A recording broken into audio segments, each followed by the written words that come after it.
Hey guys, what is up? This is Terrraria57 and welcome back to another video. In this video, I'm going to be making an updated tutorial on how to defeat Golem. So I made a video about this a long time ago, but that one's kind of outdated now because of a recent update. And the recent update actually buffed a whole bunch of these bosses, so they're a lot harder now. They increased the damage and the health and everything like that. So because of this, some of you guys are having trouble with these bosses again, and I had a little bit of trouble too. So that's basically why I decided to make this video. But first I want to show you guys all the equipment that I'm going to be using in this video. So the only weapons that I'm going to be using are going to be the Terrorblade and the Vampire Knives. And if you guys don't know, the Vampire Knives are really cool because every time you shoot an enemy, it actually gives some of your health back. So when you're doing damage, you're actually getting some of your health back, and that's going to be really useful when you're low on health. They actually don't do a lot of damage, but the Terrorblade does a ton of damage, so that's going to be my main damage dealer. And I'll just use the Vampire Knives when I'm low on health. And also I have some health potions, obviously, just in case things get really out of hand and I need to take one. And I also have a wire cutter just in case there are traps around my temple. And I'd really recommend going around just holding the wire cutter, and you'll be able to see all the traps in your temple. And these traps do a ton of damage, so they actually can kill you pretty easily if you don't break them.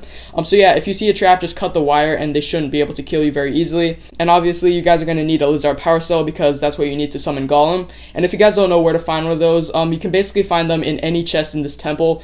So yeah, if you just find a chest, there should be at least one in there. As you guys can see, in this chest there is one. And also they have a chance of dropping from any enemy that you guys kill in here. So there should be at least 2 of these in your temple, and you should be able to find one pretty easily. And for armor, I'm going to be using the Dragon Armor. And if you guys are playing on PC, obviously you can't get the Dragon Armor. So in that case, I'd recommend using the Turtle Armor because it's basically the equivalent of the Dragon Armor on mobile and console. For accessories, you guys can basically do what you want. The only thing that I would recommend would be having wings, because you guys are going to have to fly around the temple a lot, and just being mobile is very important in a boss fight. So yeah, that's the only thing that I would recommend of you guys. But the rest of the accessories, you can basically just use whatever you want. And if you guys are wondering, I have all of these reforged to warding just because they give me an extra 20 defense. So yeah, that's basically all I'm going to be using for all my equipment. And now I'm going to show you guys what you should do for the arena. So the first thing that I'd recommend doing is lighting the area up. So as you guys can see, I just put a whole bunch of torches everywhere, and that way I'll be able to see what's going on. Because if there's no torches, you're not going to be able to see anything, and that's just going to be really confusing. So I'd recommend like putting torches or campfires or something like that. And the second thing that I recommend doing is having a big platform across the top of the temple. And on that platform, I like to put campfires just because that will help with your life regeneration.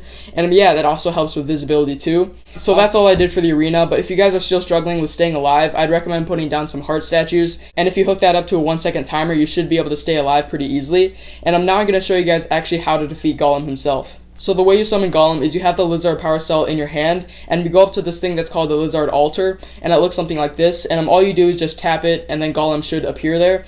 And the first thing that I'm going to do is I'm just going to do as much damage as I can with the Terrorblade. So I'm just staying in the middle of him and swinging as much as I can. And then once I get down to about half health, I'm going to go up to my platform, and I'm going to start using the Vampire Knives. And then once I start using those, I should be able to regain my health back up to full, and then I can repeat the cycle going down there with my Terrorblade. So yeah, as you guys can see right now, I'm losing a decent amount of health, so I'm going to go back up to the platform, and now I'm going to start using my Vampire Knives. And in addition to my Vampire Knives, the campfires will help me regen health as well. So yeah, once I have full health, I can go back down there with my Terrorblade, and I'll be able to finish him off. And yeah, it's pretty easy once you get the hang of this. It's like a cycle, so make sure you don't stay down there too long with your Terrorblade because you're probably going to lose a lot of health. And once he transforms into a second stage, you're probably just going to want to stay down there as much as possible, because if you go up there and try to use your Vampire Knives, he's going to be doing so much damage to you anyway that's going to be like not really worth it. So I basically just try to ignore my health at this point, and hopefully he dies before I do. But if you guys are really struggling, I'd recommend just taking a health potion, or if you guys really need to, you guys can go back up there with your Vampire Knives. But normally it works out for me that I have enough health to survive staying down there until he's dead. So that's how I defeat Golem. I think it's one of the easier methods. So if you guys are struggling with this, hopefully this video helps you out. Also, once you guys get the Pixel, you can actually move the Lizard Altar to a different location. And what I did was I put it in a different arena, like on the surface, and I put a lot of heart statues there, and I made everything like a lot better. Obviously you're kind of limited when you're down here in the actual temple, but once you can move it, you can actually like make it a lot more customizable, and it should get a lot easier. But that's basically it for this video. Hopefully this video helped you out. If you guys want a different guide on a different boss, make sure to leave a comment down below, and I'll try to read them. But that's basically it for this one. Hopefully you guys enjoyed, and I'll see you guys in the next one.